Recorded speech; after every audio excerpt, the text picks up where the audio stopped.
بسم اللہ الرحمن الرحیم۔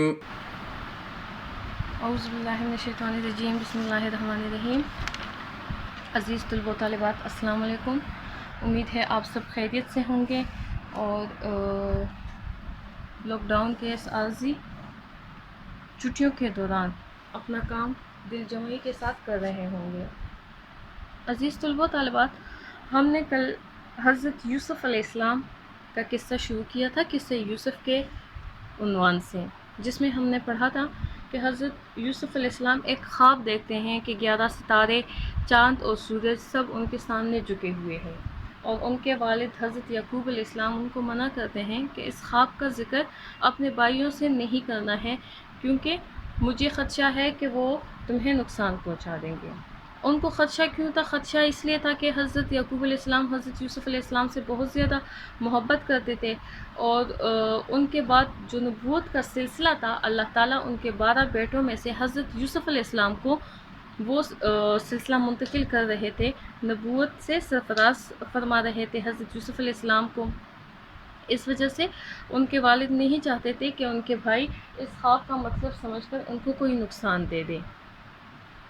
اس کے ساتھ ہی ہم نے پڑھا تھا کہ ان کے بھائی ایک سازش ترتیب دیتے ہیں اور اس سازش کو پائے تکمیل تک پہنچانے کے لیے اپنے والد سے اجازت چاہتے ہیں کہ حضرت یوسف علیہ السلام کو ان کے ساتھ جنگل بھیج دیں تاکہ وہ ان کے ساتھ کھیلے کودے۔ اگرچہ حضرت یعقوب علیہ السلام ایسا نہیں چاہتے تھے، لیکن ان کے اصرار پہ حضرت یعقوب علیہ السلام کو ان کے ساتھ حضرت یوسف علیہ السلام کو بھیجنا پڑ گیا تھا۔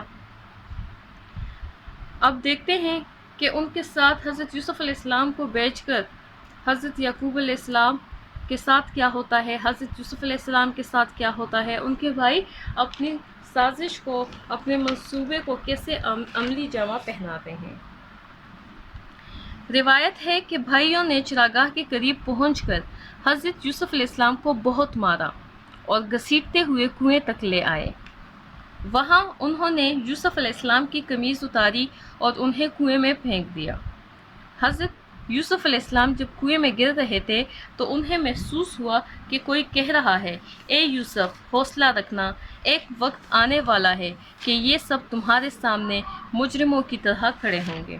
یہ کس کی آواز تھی؟ آواز غیبی تھی، یعنی اللہ تعالیٰ کی طرف سے تھی یہ آواز۔ حضرت یوسف علیہ السلام کو جو آواز سنائی دے رہی تھی وہ اللہ تعالیٰ کی طرف سے تھی۔ ان کو بتایا جا رہا تھا کہ گھبرانے کی ضرورت نہیں ہے، انہوں نے حوصلہ رکھنا ہے، کیونکہ ایک وقت ایسا آنے والا تھا کہ جب ان کے سارے بھائی ان کے سامنے پیش ہوں گے اور وہ مجرموں کی طرح ان کے سامنے کھڑے ہوں گے۔ وہ کنویں میں موجود ایک پتھر پر بیٹھ گئے۔ اللہ تعالیٰ نے ان کی حفاظت فرمائی۔ ان کو کنویں میں جب پھینکا گیا تو اللہ تعالیٰ نے اپنی قدرت سے ان کو محفوظ رکھا اور بحفاظت کنویں میں موجود ایک پتھر پہ ان کو بٹھا دیا۔ ان کو کنویں میں گرنے سے کوئی تکلیف نہیں پہنچی۔ ادھر بھائیوں نے ایک بکری ذبح کر کے اس کا خون قمیص پر لگایا اور حضرت یعقوب علیہ السلام کے پاس لے گئے اور روتے پیٹتے ہوئے کہا کہ ہم کھیل رہے تھے اور یوسف ہمارے سامان اور کپڑوں کے پاس بیٹھا ہوا تھا۔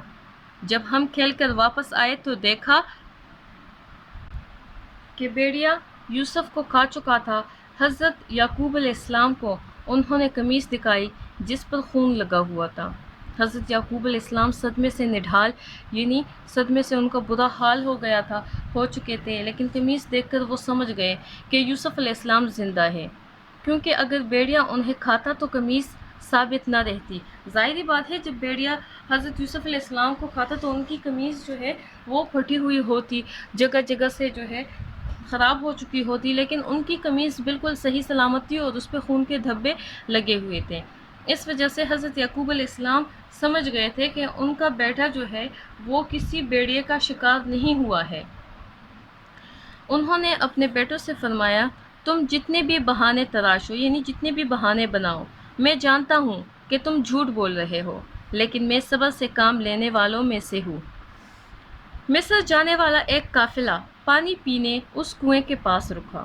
پانی نکالنے کے لیے ایک آدمی نے کنویں میں ڈول ڈالا تو اس میں ایک خوبصورت لڑکے کو بیٹا پا کر وہ بہت خوش ہوا۔ ڈول جو ہے یہ ایک خاص قسم کا بالٹی جیسا برتن نما ہوتا ہے، جس کے ذریعے کنویں سے پانی نکالا جاتا ہے. اکثر یہ چمڑے کا ہوتا ہے. پرانے زمانے میں کنویں تھے تو ڈول وغیرہ بھی موجود تھے, لوگ پہچانتے بھی تھے. آپ لوگ نئی جو نسل ہیں, شاید جو گاؤں میں رہتے ہیں وہ شاید جانتے ہوں, شہری بچے شاید اس چیز سے ناواقف ہوں. بہرحال اس ڈول میں بیٹھ کر حضرت یوسف علیہ السلام باہر آتے ہیں کنویں سے. جس آدمی نے کنویں میں ڈول ڈالا تھا, انہوں نے جب خوبصورت لڑکے کو بیٹھا پایا تو وہ بہت خوش ہوئے, کیونکہ حضرت یوسف علیہ السلام کے بارے میں کہا جاتا ہے کہ حضرت یوسف علیہ السلام سب سے خوبصورت انسان تھے. خوبصورتی میں ان کا کوئی ثانی نہیں تھا. اس شخص نے یہ سوچ کر کہ میں ان کو مصر لے جا کر غلام کے طور پر اچھے داموں بیچوں گا, اپنے پاس چھپا لیا اور یوں وہ مصر پہنچ گئے. پرانے زمانے میں ایسا ہوتا تھا کہ لوگوں میں غلاموں کا رواج پایا جاتا تھا. جو امیر طبقہ ہوتا تھا وہ اپنے لیے غلام خریدا کرتے تھے, کنیز خریدا کرتے تھے. وہ بس ان کی ایک قسم کی ملکیت ہو جاتی تھی, سارے کام ان سے کرواتے تھے. نہ ان کو جس طرح ہمارے ہاں نوکروں کا, ملازموں کا رواج ہے, اس طرح کا تو نہیں تھا, کیونکہ ہم باقاعدہ ان کو تنخواہ دیتے ہیں. لیکن غلام جو ہے وہ بالکل ان کی ملکیت ہو جاتی تھی ان پہ. تو وہ بھی یہ سوچ رہے تھے کہ حضرت یوسف علیہ السلام کو مصر لے جا کر بیچ دیں گے اور غلام کے طور پہ جو ہے وہ رہیں گے. لہٰذا انہوں نے حضرت یوسف علیہ السلام کو اپنے پاس چھپا لیا. عزیز مصر مصر کے بادشاہ کا وزیر یا نائب غلام خریدنے بازار آیا تو اس نے حضرت یوسف علیہ السلام کو خرید لیا اور گھر لے جا کر اپنی بیوی زلیخا سے کہا, اس کا خیال رکھنا, غلاموں کی طرح برتاؤ نہ کرنا, شاید یہ ہمارے کام آئے یا ہم اسے بیٹا بنا لیں. اچھا, اب کیا ہوا کہ مصر کا جو بادشاہ تھا اس کا وزیر یا نائب جو بھی تھا وہ غلام خریدنے بازار آیا, کیونکہ اس زمانے میں باقاعدہ بازاریں لگتی تھی, باقاعدہ نیلام ہوتے تھے غلاموں کے.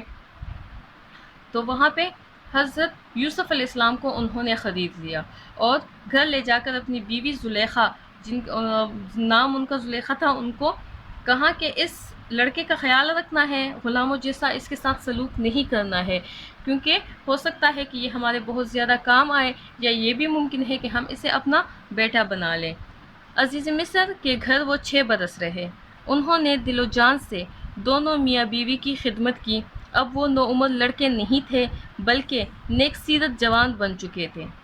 اللہ تعالیٰ نے یہاں ان پر ایک آزمائش ڈالی, لیکن انہوں نے اللہ سے پناہ مانگی, یعنی اللہ سے دعا کی کہ وہ ان کو اپنی حفاظت میں رکھے, اور اس آزمائش میں اللہ تعالیٰ نے ان کو ثابت قدم ثابت کر دیا اور اس آزمائش سے پاک دامن نکل آئے.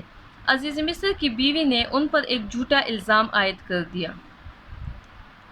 اسی بیوی نے جس کا نام زلیخا تھا, جس کو یہ خاص ہدایت کی گئی تھی کہ حضرت یوسف علیہ السلام کے ساتھ جو ہے غلاموں جیسا برتاؤ نہ کیا جائے, اس نے حضرت یوسف علیہ السلام پر ایک جھوٹا الزام لگا دیا تھا, جس کے نتیجے میں عزیز مصر نے انہیں قید میں ڈال دیا. اللہ تعالیٰ نے آپ کو خوابوں کی تعبیر کا علم بخشا تھا. آپ کے قید خانے میں لوگوں کو ان کے خوابوں کی تعبیر بتاتے جو درست ثابت ہوتی. قید خانے کا منتظم اور دوسرے قیدی آپ کے عقیدت مند ہو گئے تھے, یعنی آپ سے عقیدت رکھنے لگے تھے. اللہ تعالیٰ نے کون سی خاص خوبی عطا کی تھی حضرت یوسف علیہ السلام کو؟ ان کو خوابوں کی تعبیر کا علم بخش دیا تھا. ٹھیک ہے نا, وہ لوگ جو بھی خواب دیکھتے تھے تو آپ کو اس کی تعبیر, آپ کو وہ خواب سناتے تھے اور آپ ان لوگوں کو اس خواب کی تعبیر بتاتے تھے. اس وجہ سے جو قید خانے کا منتظم تھا وہ بھی آپ سے عقیدت رکھنے لگا تھا, اور دوسرے قیدی بھی آپ کے عقیدت مند ہو گئے تھے. ایک دن قید خانے کے 2 قیدیوں نے حضرت یوسف علیہ السلام سے اپنے خوابوں کی تعبیر پوچھی. دونوں قیدی پہلے بادشاہ کے دربار میں کام کرتے تھے اور بادشاہ نے کسی بات پر ناراض ہو کر انہیں قید میں ڈلوا دیا تھا. ان میں سے ایک مشروب پلانے پر مامور تھا, یعنی اس کی ڈیوٹی کیا تھی کہ وہ مشروب پلایا کرتا تھا, شربتیں پلایا کرتا تھا, اور دوسرا نانبائی تھا. حضرت یوسف علیہ السلام نے مشروب پلانے والے کو قید سے رہائی کی خوشخبری دی اور نانبائی کو اس کے خواب کی تعبیر یہ بتائی کہ اسے پھانسی ہو جائے گی. مشروب پلانے والے سے انہوں نے فرمایا جب تم دربار میں جاؤ تو میرا ذکر ضرور کرنا۔ دونوں افراد کے خوابوں کی تعبیریں سچ نکلیں، لیکن مشروب پلانے والا دربار میں ان کا ذکر کرنا بھول گیا۔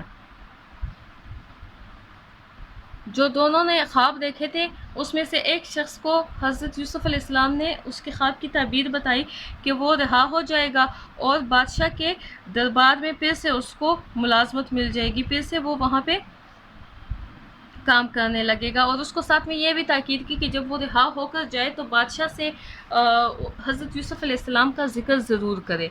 جو دوسرا شخص تھا اس کو اس کے خواب کی تعبیر یہ بتائی کہ اسے پھانسی ہو جائے گی۔